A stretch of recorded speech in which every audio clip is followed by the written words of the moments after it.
Abreuvons-nous à la source de son savoir en la matière pour nous pencher sur le sujet qui suit. Musique, c'est quoi un contrat ou un pacte de préférence éditoriale?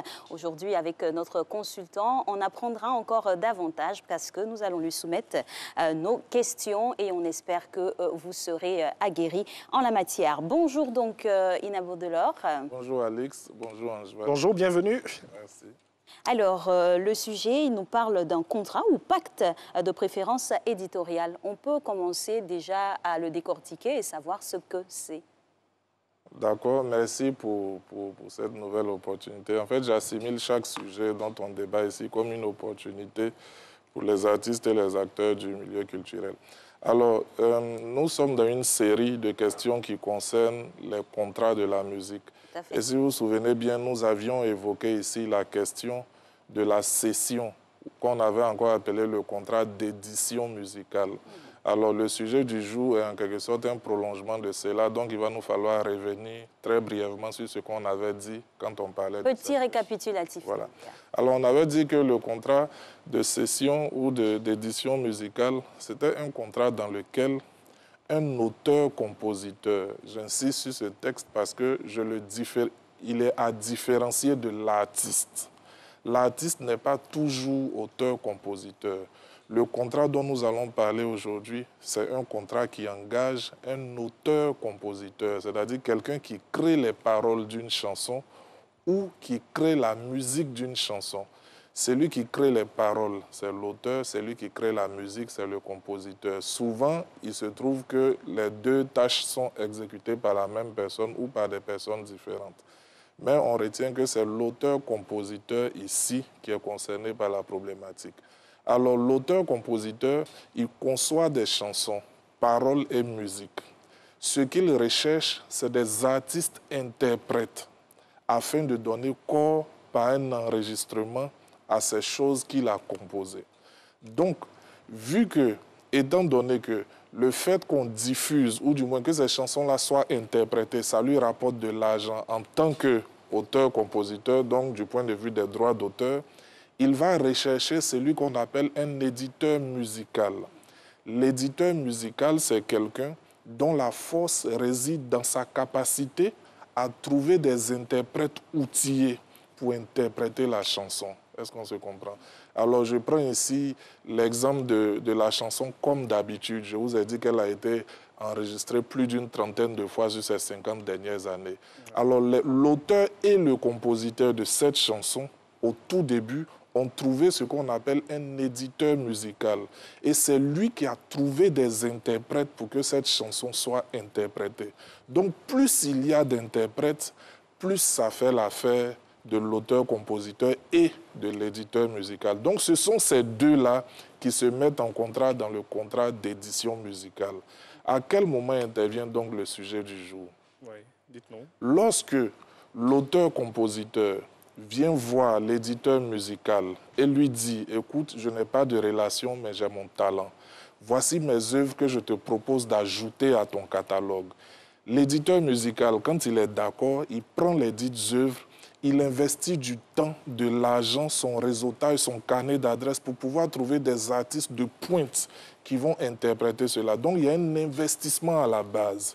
Imaginons qu'ils aient signé pour 5 ans et qu'après plusieurs tentatives et beaucoup d'investissements en termes d'argent, c'est à partir de la 5e année, c'est-à-dire à la fin du contrat, que la cote de cet auteur-compositeur-là commence à se lever, alors que le contrat prend fin. On sera donc dans une situation où la personne, l'éditeur musical, sera lésé parce qu'il a investi beaucoup d'argent et c'est maintenant que ça va prendre, alors que le contrat prend fin. Le pacte de préférence, donc, c'est une clause qui est incluse dans le contrat à la base, le contrat entre l'auteur-compositeur et l'éditeur musical. Et cette clause-là dit, durant le temps de notre contrat, par exemple, on a signé pour 2 œuvres, par exemple, sur 5 ans. Même si tu m'as donné les 2 œuvres et que je les ai déjà mises sur le marché, si dans ce temps-là, tu as de nouvelles créations, tu t'obliges à me les proposer en priorité avant d'aller les soumettre à quelqu'un d'autre. On se comprend? C'est l'obligation donc qui pèse sur l'auteur-compositeur de proposer en priorité ses productions à son éditeur musical qu'on appelle le pacte de préférence. Merci déjà pour toutes ces précisions qui nous permettent comme ça d'être plongés même dans notre sujet d'aujourd'hui. Donc on pourrait se dire que ce n'est pas aussi simple d'être artiste ou bien d'être éditeur ou auteur-compositeur. Pourquoi un tel contrat? Alors, à la base, pour des raisons qui sont déjà impliquées dans la définition que nous avons donnée, premièrement parce que l'auteur-compositeur ne maîtrise pas nécessairement les rouages pour faire accepter ses créations à un artiste. Figurez-vous, je vais reprendre encore José. Ah oui, Imaginons qu'un jeune homme d'environ 16 ans, 17 ans à Yopougon se sente une âme de compositeur, d'auteur-compositeur. Alors, il fait quelque chose et dans son esprit, il sent que c'est José qui peut rendre cette chose. Mais de vous à moi, il la rencontre où? Et même quand il arrive à la croisée, il lui parle comment? Comment est-ce qu'il la rassure? Elle a en face de lui quelqu'un qui ne s'y connaît pas. Est-ce qu'elle ne s'expose pas en tant que professionnel à des risques? Vous comprenez? Qu'est-ce qui prouve que c'est pour lui ce qu'il vient proposer? Alors donc cet artiste-là, cet auteur-compositeur, il est crédible quand il arrive à signer un contrat avec un éditeur musical parce que José aura plus de garantie, vous voyez, de crédit à accorder si elle a pour interlocuteur un éditeur musical plutôt qu'un jeune homme rencontré dans la rue qui dit qu'il sait composer des chansons. Donc voilà l'intérêt, en fait, pour les deux parties d'ailleurs, de conclure de tels contrats. C'est clair que cela installe un cadre juridique formel entre les différentes entités, mais en même temps, vous venez de nous exposer qu'il y a beaucoup de risques parce que ça reste finalement un contrat assez providentiel. Si l'artiste ou l'auteur-compositeur n'arrive pas à démarrer en tant que tel, quelles sont les garanties? Disons que pour l'éditeur, la garantie réside justement dans ce dont nous parlons aujourd'hui, c'est-à-dire le droit de préférence. Mais à côté de cela, il y a un autre droit qu'on appelle le droit d'option. Les deux semblent se ressembler, mais ce n'est pas exactement la même chose. Dans le droit de préférence, l'auteur-compositeur s'engage à proposer en priorité ses prochaines œuvres, ses prochaines créations à son éditeur. Même hors durée du contrat? Non, dans le cadre de la durée du contrat. Parce qu'on peut signer pour dire, on fait 5 ans, mais tu me produis au moins 5 chansons. Et le gars, en un mois, il a déjà fini les 5 chansons qu'il t'a données. Tu les as enregistrées dans ton catalogue, tu démarches, mais ça ne va pas, personne ne s'intéresse, les artistes ne semblent pas accrochés tout de suite. Et on est dans la 4e, 5e année, il y a une chanson dedans qui défraie la chronique, qui a été interprétée par exemple par Serge Beno, et paf, c'est parti. Qui a écrit cette chanson? Qui a écrit cette chanson? On dit c'est le petit Zoku de Yopougon Selmer. En ce moment, le petit Zoku commence à avoir une cote. Mais le contrat finit bientôt. S'il y a un pacte de préférence dans comment tu appelles ça, dans le contrat, avant que ça ne se termine, vous verrez qu'il y aura beaucoup de sollicitations envers le petit Zoku. Mais le truc, c'est qu'il est contraint, s'il arrive à créer encore, de soumettre ça de façon prioritaire à, comment il s'appelle, à l'éditeur musical. Mais le droit d'option, c'est un droit qui donne la latitude et de façon unilatérale à l'éditeur musical de prolonger le contrat. Et ce droit-là ne demande même pas, ne requiert même pas l'accord du petit Zoku. C'est que si dans son contrat initial, il y avait un droit d'option, même quand les 5 ans arrivent, il appartient à l'éditeur musical de décider si oui ou non je poursuis le contrat, c'est-à-dire si je le renouvelle ou pas. On a créé ça justement pour ne pas léser celui qui a investi jusqu'à ce qu'aujourd'hui la chose prenne. Donc le piège et les écueils dont vous parlez, c'est d'avoir les yeux aguerris pour pouvoir repérer toutes les clauses qui comportent et le droit de préférence et le droit d'option. Parce qu'au départ, quand on n'est pas célèbre, quand on n'est pas sollicité, on est prêt à tout signer. Oui. Mais après, quand la cote commence à monter, on se retrouve coincé parce qu'on a en face un partenaire qui fait rebelote et on est coincé avec lui. Surtout quand on commence à avoir des caprices de star. Alors, que ce soit pour l'artiste, l'auteur-compositeur, l'éditeur et tout, dans quel état d'esprit il faut aller avec ce genre de contrat-là? Parce qu'on parle de risque, on parle de piège, de danger. Dans quel état d'esprit? Mais déjà, comme je le dis toujours, le contrat est censé matérialiser un accord à la base. Donc, s'il n'y a pas de confiance, le capital confiance, s'il n'y a pas de confiance, En réalité, les pièges, comme on les appelle, sont insérés dans les contrats parce qu'on n'a pas suffisamment confiance pour s'imaginer qu'on puisse aller au terme sans histoire. Voilà pourquoi chacun essaie d'insérer quelque chose qui va le mettre à l'abri au cas où. Voilà la difficulté. Et malheureusement, ces choses-là sont insérées dans un lexique qui paraît anodin, c'est-à-dire avec des phrases qui visiblement ne signifient pas grand-chose, alors que derrière, elles renferment des choses qui vont nous coincer. Donc, quel état d'esprit? Il faut aller sur la base de la confiance. Et puis, il faut discuter, il faut poser des questions. Oui. Quand vous êtes artiste et que vous allez dans un contrat, ne dites pas « j'appelle mon manager ou mon juriste, etc. » pendant qu'il va venir. Ce n'est pas de ça qu'il s'agit. Il s'agit, vous, de vous engager dans quelque chose que vous voulez vraiment.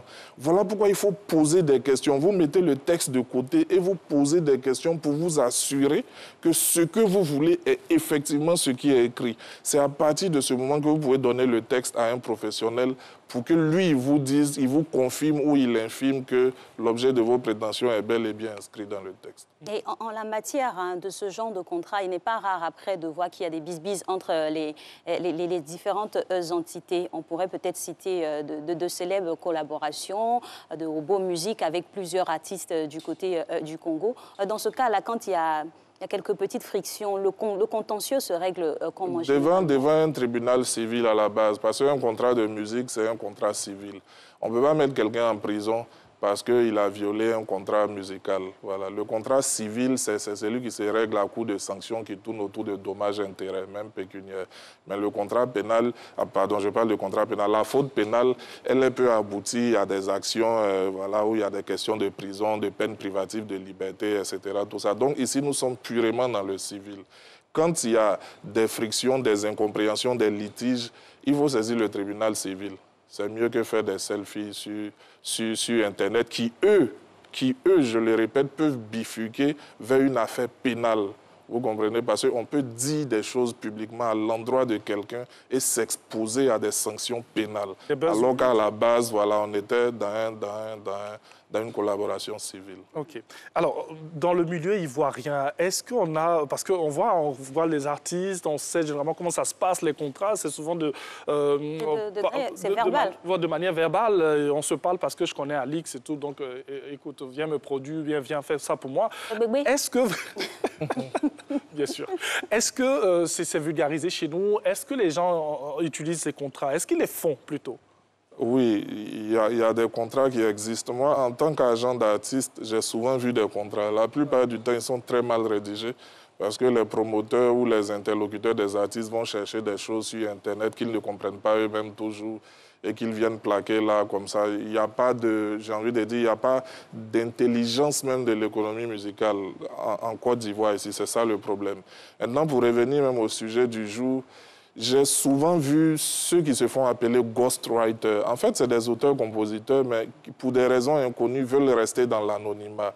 Mais après quelques recherches, je me suis rendu compte qu'en fait, les artistes-interprètes, vu qu'ils sont stars, ils ont du mal à assumer le fait qu'on dise que c'est quelqu'un d'autre qui a composé leur chanson.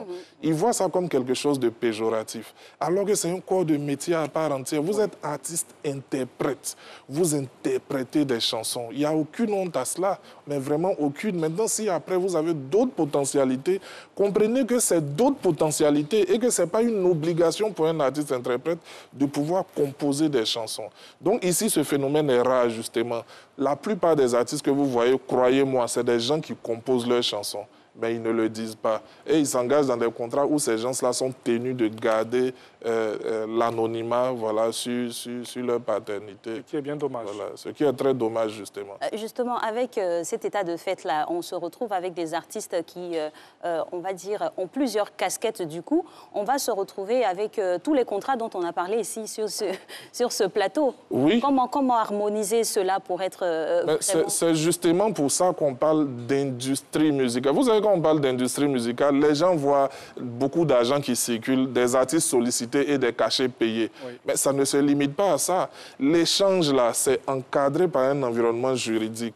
Cet environnement-là, il faut le connaître. C'est-à-dire aussi bien, il faut maîtriser les rouages techniques même de la musique et de cette, mais aussi bien qu'il faut maîtriser tout ce qui est corpus juridique qui entoure tout ça.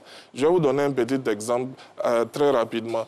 On dit que, je l'ai dit ici sur le plateau, que l'enregistrement appartient au producteur. Oui. En réalité, l'artiste interprète, peut-être qu'il a composé sa chanson et sa musique, c'est lui qui est l'auteur-compositeur, imaginons un truc comme ça. Mais quand tu te mets en contrat de production avec quelqu'un, ce droit de propriété que tu avais, tu lui lègues ça sur la durée du contrat. Donc l'enregistrement lui appartient. Il se trouve qu'un artiste se lève pour organiser, par exemple, un concert sans l'aval de son producteur. Et son producteur lui dit, mais écoute, nous sommes en production. Et il lui répond, non, ce qui t'appartient, c'est les CD. Tu peux vendre, mais moi, j'ai le droit. Ce que je vous explique là, c'est tiré de faits réels.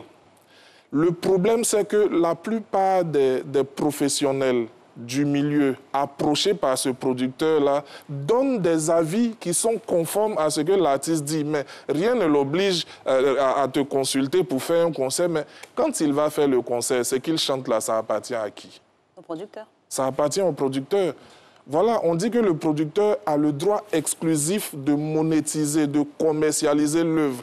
Mais quand tu interprètes l'œuvre pendant un concert live, tu es en train de commercialiser l'œuvre puisqu'on va payer pour venir écouter. Oui. C'est la même chose que quand on paye le CD, c'est pour aller l'écouter. Donc il faut bien comprendre que tout ça est entouré par un droit. Mais comme il est méconnu, c'est pour ça que la plupart des litiges qui naissent plus de la méconnaissance du droit que d'autres choses. Et qu'est-ce qui fait que chez nous, ici, c'est méconnu? La formation. La formation, tout simplement. Moi, je dis, pour vous qui avez les grandes voix, incitez les décideurs à trouver des sachants pour former. Autant l'État a pour obligation de former nos enfants à l'école, autant l'État a pour obligation de former ses enfants qui sont dans l'industrie musicale et qui s'y perdent. Parce que c'est des ambassadeurs. Quand on va aux États-Unis, quand on va dans toute la sous-région et qu'on voit un Serge Beno ou bien une José ou bien je ne sais pas qui, on est content, c'est le nom de la Côte d'Ivoire. Mais quand ils sont bien formés, ça génère beaucoup plus d'argent. On se sent plus en sécurité d'investir aux côtés de quelqu'un à qui on peut accorder un crédit plutôt que d'investir aux côtés de quelqu'un d'ignorant.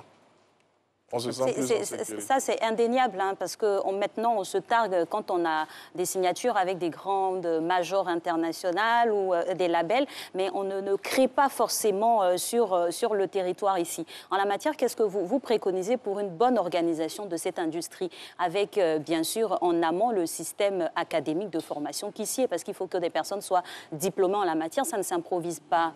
Mais oui, mais écoutez, et puis, ce n'est même pas les moyens qui nous manquent. Imaginez que le ministère de la Culture, par exemple, décide, selon un calendrier bien établi, d'ouvrir les formations. Les artistes peuvent payer, c'est pas ça un problème. Ils peuvent payer pour se faire former. C'est pas un coût de formation à l'année qui va plomber la carrière d'un artiste. C'est diplômant ou c'est qualifié? Non, juste une qualification, ça suffit. Juste une qualification, ça suffit. On ne va pas exiger un mécanisme de formation outillé comme dans les universités. Non, en règle, ils n'ont pas le temps. Même, il faut prévoir même des formules, comment vous dites ça, en masterclass en ligne, pour permettre aux gens, quand il est dans l'avion, ou bien, je ne sais pas moi, quelque part en train de voyager, de suivre un module et de progresser. Il faut faire ça. C'est important de le faire. Il faut faire ça.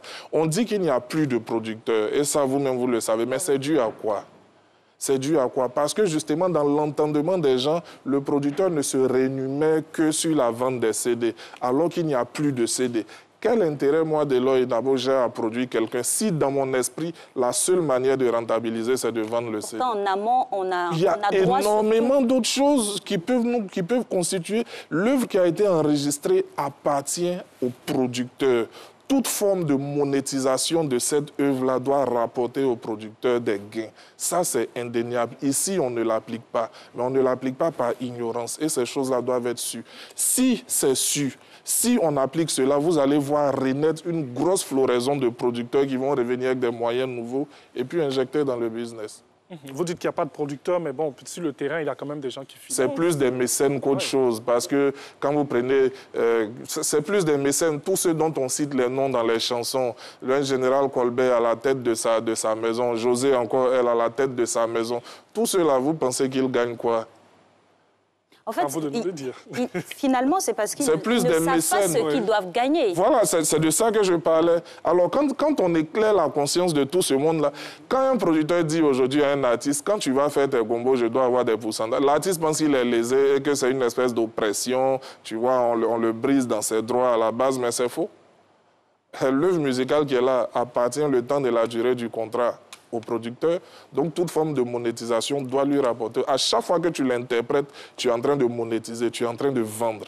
C'est pour lui. Donc, il doit aussi avoir quelque chose dessus. Vous partagez l'argent. C'est comme ça que ça fonctionne. Et de plus aussi, on a l'avènement de ces artistes-compositeurs qui deviennent eux-mêmes aussi producteurs, arrangeurs, éditeurs. Ils sont sur toute la chaîne de valeur. Est-ce que... Mais ils souffrent parce que... Non, ça ne rapporte absolument rien. Ça ne rapporte absolument rien. Tout, finalement. Ils supportent tout. Ils créent son studio. Ils sont obligés finalement chacun d'avoir un studio d'enregistrement. Donc du coup, on pense que la chanson qu'il fait là, il la fait gratuitement. Mais non, il y a l'usure de ton matériel, il y a la facture d'électricité et des loyers que tu dois payer. Toi-même, ce que tu fais en produisant cet effort de l'esprit, ça doit être rémunéré. Tu sors de là, tu te fais un clip à 5 millions minimum, tu prévois 10 millions pour une promotion basique, c'est-à-dire payer ici et là quelques médias, faire de grosses interviews et tout. Et puis, à la fin, tu as déjà consommé 1 mois après la sortie du truc. Tes amis sont en train de faire sortir d'autres choses. Tu n'as même pas encore rentabilisé ça, que tu te sens dans l'obligation de créer quelque chose de nouveau. Ils font tout ça aujourd'hui juste pour rester à flot. Sinon, eux-mêmes savent que ce n'est pas rentable. Le modèle actuel n'est pas rentable. Voilà, il faut se délester de certaines choses. Il faut chercher une production pour que toi, l'artiste, tu sois focalisé sur l'œuvre de création. Le producteur investit, toi aussi tu t'investis dans ton domaine. Vous conjuguez les efforts, vous partagez les revenus. Il y a peut-être des exceptions où d'aucuns disent aussi que c'est pour être en sécurité face à des producteurs véreux qui sont... Partout, le droit est clair, il n'y a plus de place pour la fourberie, en fait. Quand le droit est clair, il n'y a plus de place pour la fourberie. Moi, je ne peux pas venir m'arrêter devant le boss de la RTI pour dire « Ah, boss, comme Angeval touche 3 millions chaque mois, moi aussi, de toute façon, on nous voit dans Matin Bonheur ensemble, donc moi aussi 3 mois, et je prends une pancarte, je fais des directs sur Facebook, mais... » Ça n'a pas de sens. Pourquoi est-ce que je serais ridicule? Parce que le droit ne me donne aucune prérogative de le faire. Mais quand le droit donne des prérogatives claires qui sont sûres, il n'y a même pas besoin de monter chez le boss. Lui-même, il m'appelle pour dire, mon petit, est-ce que tu es passé à la caisse pour tes 3 millions? Tu vois un peu le truc? Oui. J'aime bien l'exemple. Donc, coucher véritablement, moi j'aurais 1 million en plus. Coucher donc sur la formation, la connaissance et surtout sur le droit. On peut véritablement bien organiser notre industrie musicale ici en Côte d'Ivoire, c'est possible. Et on a des compétences pour pouvoir vraiment mettre les choses sur pied. Merci infiniment, Ina. Je vous en prie.